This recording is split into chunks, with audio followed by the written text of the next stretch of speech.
Hello again, Andy with HandyANDYHome.com, Handy Andy Handyman. You can catch us at 770-912-2829. We're at a run-through of some inspection repairs that we've completed on a home over in the Woodstock area for Michael Smith with Chapman Hall. Great realtor, does a lot of stuff all over Metro Atlanta. And so this one had a little bit of everything for us. And so we're doing a brief walkthrough here as we go through it. So on the right side here, the front spigot was missing a handle, and we had a hard time tracking one down that would work there. So it's kind of a combination where you've got the handle and then you've got the stopcock shut off at the bottom on the lever. We did the same thing on the back. The garage door had to be adjusted and greased a little bit. And the trick with these aluminum garage doors, if you open them off center, they can bind a little bit. So you just want to make sure when you're opening this door, you're perfectly straight here. The new buyer can add garage door openers here and it'll work perfectly forever. But if you come to the left side or the right side and you try to open it quick, the corners may bind a little bit. It's just that type of door, but it's greased, it works a lot better. We had a lot of tented shingles around the roof area, both here and up beyond this area. They've all been repaired, and you can see where we came back in and we reflashed this area right here. From new construction, they just kind of slapped it up there. None of it was sealed, so it's sealed on both edges with clear elastomeric. There's some kick-out flashing added to this gutter right here, so it'll keep water from getting behind the stone, which is what the inspector was worried about. Here on the cedar shakes, there are a few joints in here, and you're not gonna be able to see them real well, but the joints that were lined up perfectly, we've clear caulked them with elastomeric paint, or elastomeric caulk, I'm sorry. And so if someone wants to paint this, they'll be fine. But you wouldn't go through here and try to stagger all these joints. The main ones are these right here. And again, the inspector's right to point them out. There's some things that happen in these situations where we're working for, on this one, the seller, sometimes we're working for the buyers. It doesn't really matter because what they've agreed on is that inspection amendment, and that has all the repairs listed in it. You won't be able to see it now, but all the tented shingles that were up in this area have been sealed down. And so those are all good to go. We had a lot of work to do on the back deck, and that's all been covered too. And then back here on this downspout at the rear of the house, we had a handle that was missing back here, so you can see that that's down in there now. Same thing, it's got a stopcock below it to shut it off if that's what you want. The crew came in here and came back in with pressure treated wooden cleats all the way through. They replaced what steps they needed to here, and everything is now screwed down. And then they installed, and this is what we mean by a custom cut pressure treated plate. So once this cures out, this will do way better than any flashing's ever going to do in this area. And so it's sealed top and bottom, and just periodically you can stain it to match the deck. You won't even know it's here. The problem with metal flashing is that it fails, and when it fails you don't know about it, and it leads to a lot of rot in the sill plate and everything else. So we try to do something a little bit different. So this is all sealed up here. The owner had already come through and placed his top rail on the deck all the way around. He did that himself, I believe. And then down here, you'll be able to see on the deck where the boys have come back in and they've added bolts everywhere they needed to shore this thing up on the ends.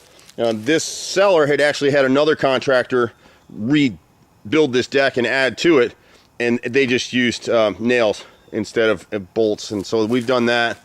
And these were mirrored. Actually, these are the ones that the owner did himself, I think, at another time. And then up top, we did the same thing with that pressure treated plate. So these are all items that were agreed to between the parties. There's other things that the buyer may choose to have us come back to do, but the seller has met their obligation here. We changed out a PRV, pressure reducing valve, inside the house. And the thing to remember for the inspection is that some of the houses in this area, these outside spigots are on what we call street pressure. They're run outside of that PRV. So all the plumbing inside the house is run off of beyond. It comes on into the system after the PRV.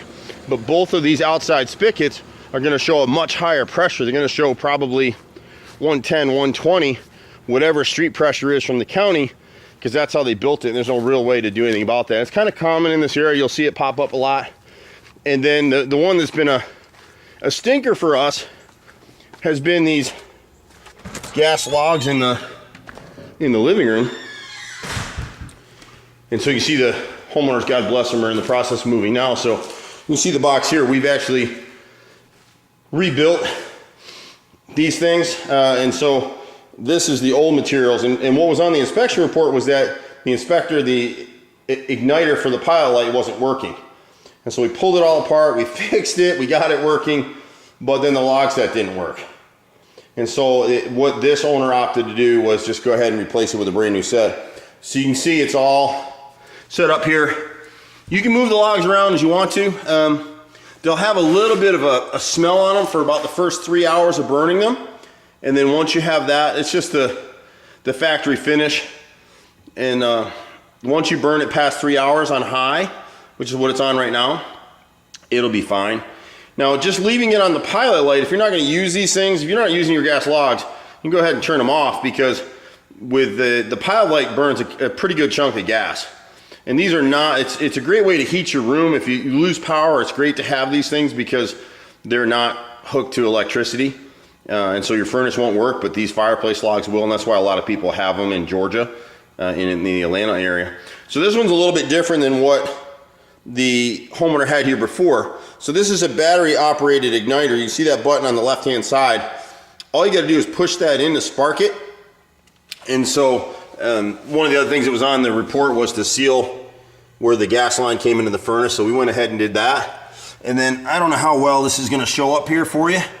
There you go. You can sort of see. Let me see if we get some light. There you go. So this is on high right now. And if I drop down, can I see it? Nah. It's reflecting off of there, but just above the off button right here is a pilot. You can sort of see the wording right there, but not real well with the camera. So when you go to turn this off, you just turn it all the way off. When you want to relight the pilot, there you go. You can sort of see the light. There it is. You can see it there, right there. And so you'll turn the knob up to pilot. You'll push it in, and you'll leave it pushed in until you hear it light. And it may take, 20, 30 seconds to do that. Once it's lit, hold it in for another 30 seconds, and that'll allow the thermocoupler to heat up so that when you release the gas control valve over here, it'll stay open. And then you can turn it on to low or high. This is high right here. The flame pattern you're seeing right here is high. Excuse me. And but it's a nice little set. It serves the purpose. And this solves that problem. So everything here has been corrected. There were some little things downstairs, some handles on the bathroom sink, I believe. Yeah, a few little doodads here and there, but we pretty much went through and did all of them. And that's one of the reasons people like to use us, is we'll stick with it and solve the problems. Sometimes it takes a minute. Our work is always guaranteed. We're usually running around in that truck. You just have to be patient with us. It's me, my brother, and a group of folks we've had for a while here. We pretty much do everything. So in terms of carpentry, handyman repairs, rotted wood, siding, all that kind of stuff. And realtors like Michael have been using us for years. We've been here 25 years, believe it or not. The house looks great, and so this seller has met his obligation per the inspection, and that's all he had to do. I'm Andy with Handy Andy. We're at 770-912-2829. See you at the next house. Bye for now.